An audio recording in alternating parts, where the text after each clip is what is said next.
दोस्तों, आपने बहुत सारी प्रेम कहानी सुनी होगी, लेकिन आज जो हम आपको सुनाने जा रहे वो प्रेम कहानी जो सिर्फ कहानी नहीं बल्कि प्रेम से बहुत ऊपर है। ये कहानी है उस प्रेम की जहाँ ना कोई वचन थे ना कोई मांग, सिर्फ मौन था और मौन में ब्रह्मांड का संगीत। ये कहानी है शिव और गंगा के उस संगम की जहाँ प्रेम स्वयं बन जाता है अस्तित्व। हिमालय की गोद में बर्फ से ढकी चोटियों पर एक दिव्य मौन पसरा हुआ था। वहाँ हर दिशा में शांति थी, लेकिन वो शांति भी जैसे किसी अदृश्य संगीत में डूबी हुई थी। उसी शांति के मध्य कैलाश पर्वत पर विराजमान थे महादेव शिव, त्रिनेत्र बंद, शरीर पर भस्म, गले में सर्प और सिर पर अर्धचंद्र।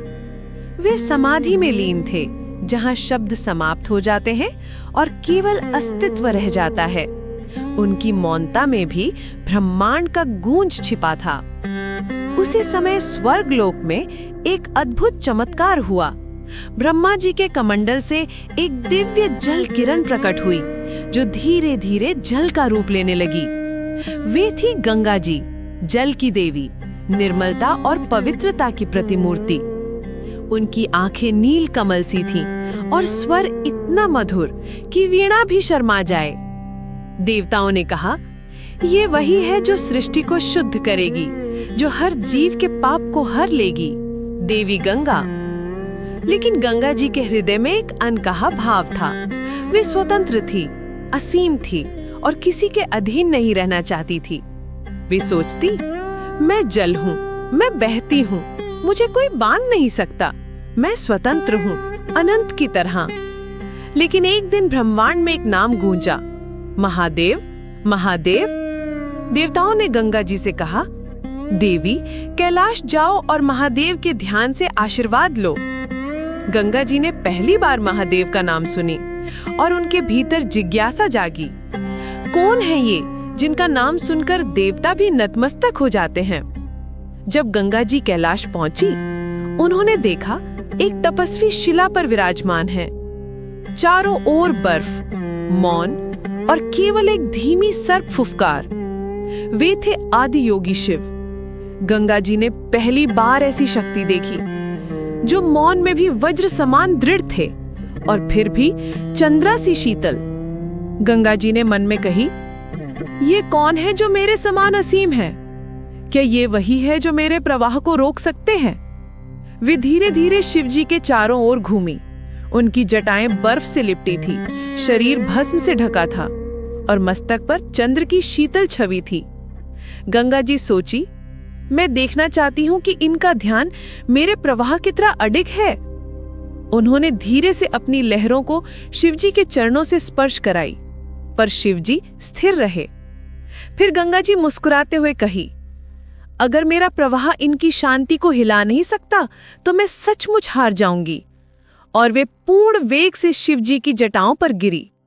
क्षण भर को ब्रह्मांड कांप उठा, पर शिव की आंखें बस हल्की सी मुस्कान के साथ खुली।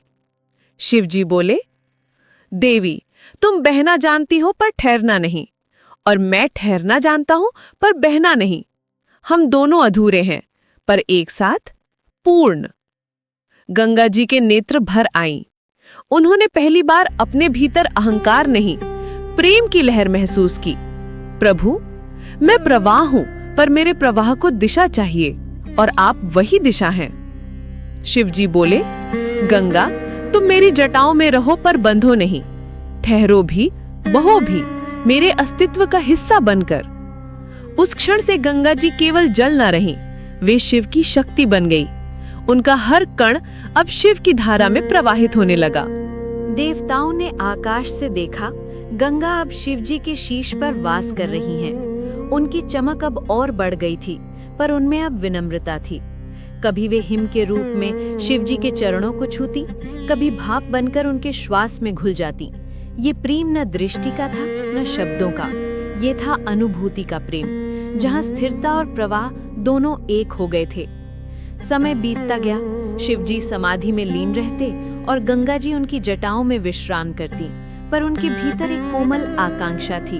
क्या ये मौन ही उनका उत्तर है या इस मौन में भी प्रेम छिपा है? एक दिन गंगा जी पूछी, प्रभु क्या आप मुझसे प्रेम करते हैं? शिव जी मुस्कुराए, गंगा, प्रेम को शब्दों में कैसे बांधूं? ये वो शक्ति है जो अग्नि को शांत कर दे और जल को स्थिर कर दे। तुम मेरी जटाओं में ठहरी हो, यही मेरा उत्तर है। यह सुनकर गंगा जी की आंखों से आंसू बहे और वही आंसू पृथ्वी पर गंगोत्री बनकर प्रवाहित हुआ। फिर एक दिन शिव जी का विवाह हुआ माता पार्वती से। जब ये समाचार गंगा जी ने सुना तो उनके हृदय में एक लहर उठी, क्या अब मैं शिव के हृदय से दूर हो जाऊंगी? लेकिन माता पार्वती ने मुस्कुराते हुए कही, बहन, शिव जी का प्रेम अनंत है, वो किसी एक रूप तक सीमित नहीं। मैं उनकी शक्ति हूँ और तुम उनकी शांति। गंगा जी सिर झुकाकर कहीं, माँ, मैं शिव की संगिनी नहीं, उनके प्रवाह की धारा हूँ। उन्होंने मुझे ठहरना सिखाया और मैंने उन्हें बहना। माता पार्वती बोली, तो तुम उनका जल हो और मैं उनकी ज्वाला। जल और ज्वाला जब मिलते हैं तभी सृष्टि चलती है। इस प्रकार गंगा और पार्वती दोनों महादेव के अस्तित्व का हिस्सा बन गई, एक बाहरी प्रवाह में, दूसरी आंतरिक ऊर्जा में। समय बीतता गया, धरती पर अधर्म और पाप बढ़ने लगे। मनुष्य का हृदय कठोर हो गया। देवता भयभीत होकर बोले, प्रभु केवल गंगा ही इन पापों को धो सकती है। शिव जी गंगा जी से बोले, देवी, तुम्हें पृथ्वी पर उतरना होगा, तुम्हारा प्रवाह ही मनुष्य की आत्मा को शुद्ध करेगा। गंगा जी बोली, पर प्रभु मेरा वेग धरती सहन नहीं पाएगी, अगर मैं उतरी तो सब कुछ बह जाएगा। शिव जी बोले, इसलिए तुम मेरे सिर से उतरना ताकि मैं तुम्हारा वेग संभाल सकूं। गंगा जी भावुक स्वर में बोली, क्या आप मेरे साथ चलेंगे? शिव जी ने उत्तर दिया, मैं हर लहर में रहूंगा, हर बूंद में। जब कोई तुम्हारे जल से स्नान करेगा उसे मेरा स्पर्श महसूस होगा। और फिर वो क्षण आया जब गंगा जी पृथ्वी पर उतरी। उनका प्रवाह शिव जी की जटाओं से निकला और जब धरती पर पहुंचा तो सृष्टि ने नया जीवन पाया। लोगों ने पुकारा, हर हर गंगे, पर इस पुकार में हर हर महादेव की गूंज भी छिपी थी, क्योंकि दोनों एक हैं, अविभाज्य। रात के समय जब चंद्रमा गंगा जी पर चमकता है तो लगता है जैसे शिव जी अपनी जटाओं से उन्हें देख मुस्कुरा रहे हों। गंगा जी के हर कण में शिव जी का स्पर्श है और शिव जी की हर श्वास में गंगा जी की शीतलता। ये प्रेम किसी देह का नहीं था, ये आत्मा का संगम था। एक प्रेम जो प्रवाह और स्थिरता, जल और ज्वाला, मौन और संगीत सबको एक कर देता है। गंगा जी जाते जाते प्रण की, मैं सदा बहूंगी, पर मेरा हर कण शिव जी की स्मृति को जगाएगा। मेरा जल किसी को केवल स्नान नहीं, आत्मा की शुद्धि देगा।